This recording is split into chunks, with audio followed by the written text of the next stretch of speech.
So yun mga boss, no, ipapakita ko sa inyo kung paano yung mas madaling paraan para magpalit ng brake pad. So yun, ako niluluwagan ko na lang itong mga caliper bowl. Ito, gaya na ito mga boss. Ito, caliper bowl. Yan, luluwagan na lang natin yan para hindi nyo nababaklasin ng buo. Yan. Tapos ito, yan. Syempre mga boss, ito na yung tatanggalin nyo. Itong taas.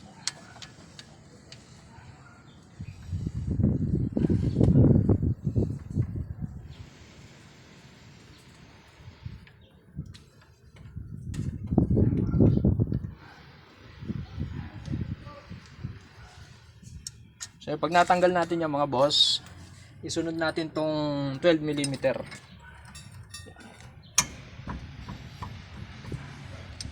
Ito yung mabilis na para mga boss, para mabilis lang tayo makapagpalit ng brake pad ng ating mga sasakyan. Kahit anong klaseng sasakyan yan, basta naka brake pad, naka rotor disc, ito lang yung paraan dyan para mabilisan mga boss. Yan. And then pag nakaklag nyo na tong 12mm at 17, igaganito nyo na lang to mga boss. Yan, o kita na natin yung brake pad, no? So yan, saka natin kukunin. Yan. Ayun mga boss.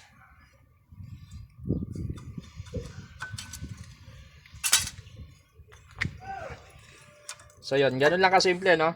Sa pagbalik mamaya, turo ko sa inyo.